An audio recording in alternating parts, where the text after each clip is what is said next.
turn of the century, pioneer towns still thrived in the Lone Star State. Here at the Fort Worth Zoo, a slice of Texas in the 1800s has been recreated. Children can explore a frontier town and view animal life that existed when the buffalo roamed the range. Neighborhood. Neighborhood. N-E-I-G-H-B-O-R-H-O-O-D. Neighborhood. In a one-room schoolhouse, 20th century kids learn 19th century lessons. N-I-M-A-L-Animal. I got one. Hippopotamus.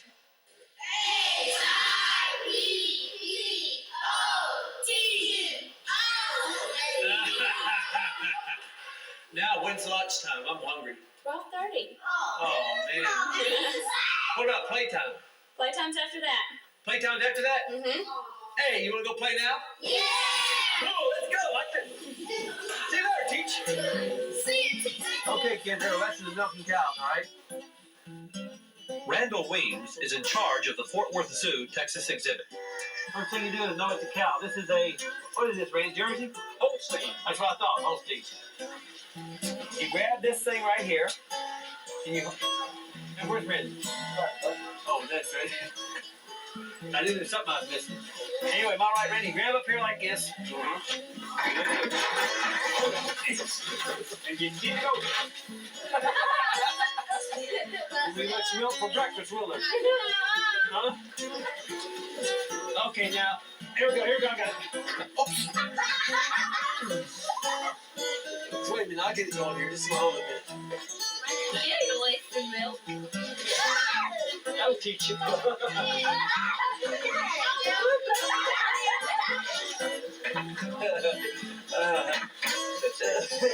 That's real funny when a kid.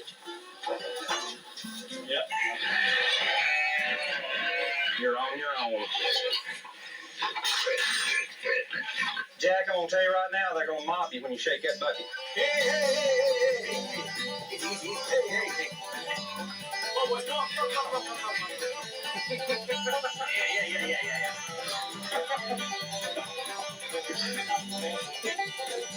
Rescue the cats.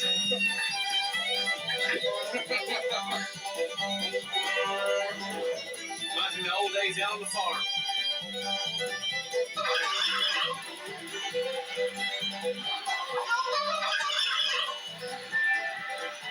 Go! Very good. Pretty good. Try one more time.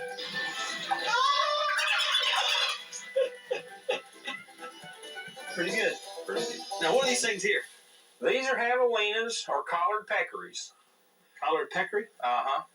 They're a small animal native to South Texas, Arizona, New Mexico, and they're related to pigs, but they're not really a true pig. Looks like a pig. They look a whole lot like a pig. Wow. This is a skull of a 52-pound boar, which is fairly good size for a javelina boar. That's unbelievable. And if you'll notice, when these things, when their mouth opens and closes, they're automatic sharpening. But unlike a boar, where a boar can slash his head from side to side, these guys have to actually grab hold and physically bite. Boy, I hope I don't ever run into a javelina. That'd be pretty rough, Jay. Maybe a jalapeno, but not a javelina. That'd be a little better.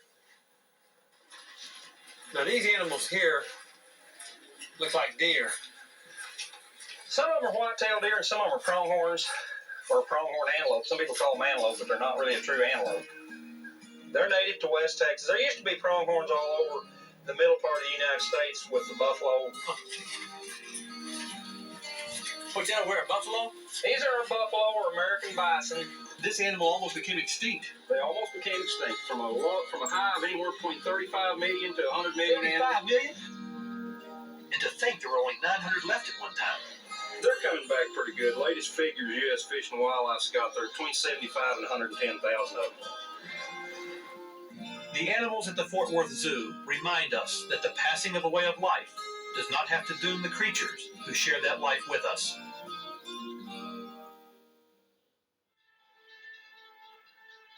Boy, you sure don't dilly-dally around here. That's because we're in Dilley, Texas, watermelon capital of the world, located halfway between San Antonio and Laredo. These parts are also home to an unusual colony of Japanese immigrants. and they have a social life that's as fascinating as any Dallas TV soap opera. And Lou Griffin here is going to show me all about it. Howdy! How y'all doing? Hey, Lou. How you kids doing? All right.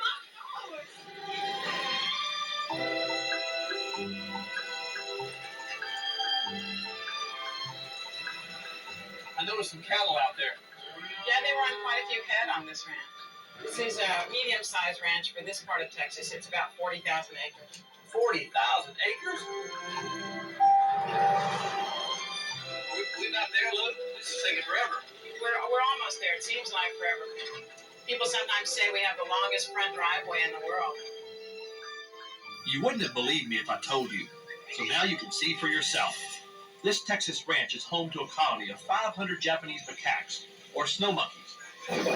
It's called the South Texas Primate Observatory. Lou Griffin is the director, and she comes out most every day with her children to feed the troop. Oh, hey! Hey! You took my bananas!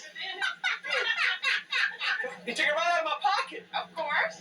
Is there any kind of controlled feeding here, or is this just come and get it? Hey! We have some manners here! Lou, what's happening here? This looks like total chaos. That's exactly what it is. It's total chaos.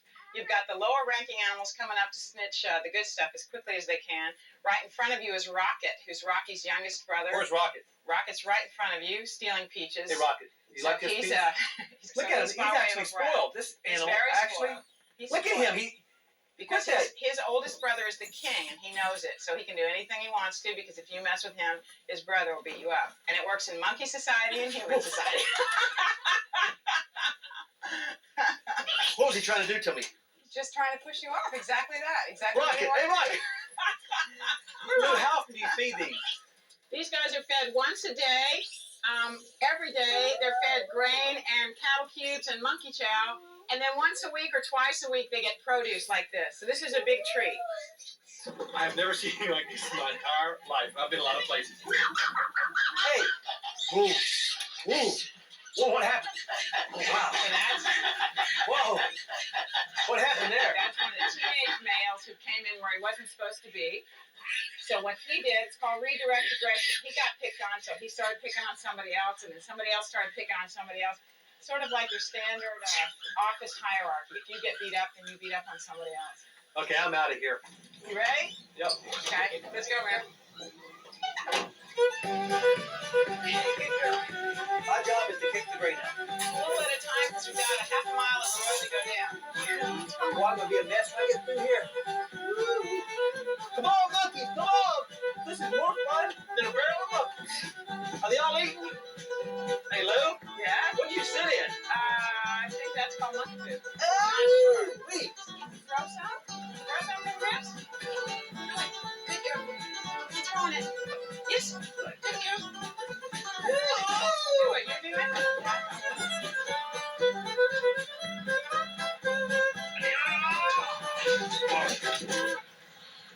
Well, I got to clean up all this trash when we're done.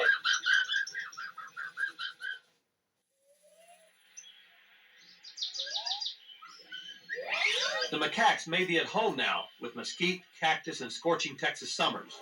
But 20 years ago, in their native Japan, they lived in a mountain forest outside the city of Kyoto, swimming in hot springs to keep warm during the snowy winters. Scientists began studying their relatives in 1954. 12 years later, when one troop started getting too close to neighboring towns, the researchers looked for a new home for the monkeys. They finally found one on the ranch of wealthy Texan Edward Dryden. After Dryden died, his widow asked an anthropology student who had been studying the monkeys to find them another place to live. That student was Lou Griffin, and in 1980 she moved the animals here. Since then, she has almost single-handedly, and without salary, provided for the troop. So these animals are amazingly aquatic. In Japan, they swim in the thermal pools to stay warm where it's snowing. And in Texas, they swim to stay cool.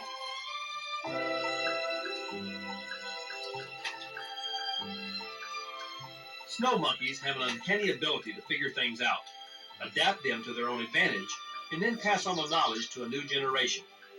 Perhaps that's why they're one of the most studied primates in the world. Lou, how long have you been out here studying these monkeys? I've been out here 10 years watching these guys, learning from these guys. Speaking of monkeys, who's this here? This is Griffin, and she's been helping me for 2 years Yeah. because she's 2 years old.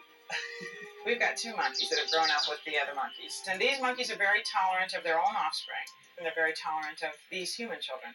So in other words, they have a real strict family structure.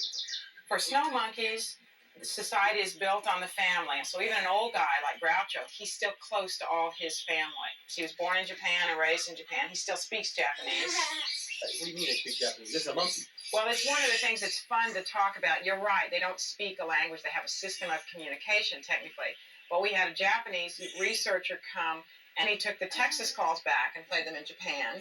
And the Japanese monkeys didn't speak Texan, which of course means that in Japan you don't need words or systems of communication for cactus, for rattlesnake. So in other words, when these monkeys here see a rattlesnake, they make a certain call. And in Japan, that monkey would understand what the rattlesnake call is. Exactly, because they don't have snake predators in Japan. They don't have rattlesnakes, so they don't need that symbol of communication. So Groucho is a bilingual monkey. He speaks Japanese and he speaks Texan. Give me a word in Japanese. Unfortunately, I can't speak Japanese myself. I got some. Sushi. Sushi, Groucho. Sushi. That's a peanut. Now, Lou, who is this? He looks like the boss. This is the king. This is the boss. This is Rocky. He's the alpha male. See how gently he takes those peanuts? That's because he doesn't need to worry about anybody else bothering him. That's how you tell someone's high ranking. They get whatever they want. Just how did Rocky get to be the alpha male? That's the ultimate political story. Rocky was a nerd. Nerd. But snow monkeys, you can raise yourself to a high rank from a very low ranked family. If you're ambitious and hardworking and clever, you have to be quite bright. You can raise your rank. So Rocky figured an excellent strategy, which was he started carrying the 3-month-old infant of the alpha female, of the queen. The queen's name was Hatchet Face. So every time he would get into a kerfuffle, Hatchet Face would help him out. You know what? Into a kerfuffle, any kind of disagreement. I like the word kerfuffle. I hear kerfuffles all the time. Yes. Kerfuffle's a common human problem, too. Yeah. So anytime that Rocky would get into a kerfuffle, Hatchet Face, the queen, would help Rocky out because Rocky was always carrying her tiny baby. He is smart. Then when he got to be the number 2 ranked male, he put that baby down. He never carried another baby. Doesn't even like kids. Now, when the old male, Suma, died, Rocky was number 2, and he was elected king. Like politicians. Exactly. You kiss a baby, it's the same thing. Their society provides great insight into our own. But we can also learn something from these transplanted monkeys that can help the survival of many threatened species of animals. In truth of fact, we're eating up our environment, as you know better than I. And if we're going to save any species at all, we're going to have to start transplanting and relocating. And this is, in the world, one of the very few times you can look at 20 years of data on a species that's been radically transplanted. The key to their success in the wide open spaces, Lou believes, is that these monkeys were wild to begin with and are still free to learn and adapt to a new home, where everything from weather to predators to food is so very different. Mikey. For me, it's sort of like an addiction because every day is a different story. I started here as a PhD project and just never could bring myself to leave. It's a whole different culture. It's a whole different world. It's living as close as you can to a different species.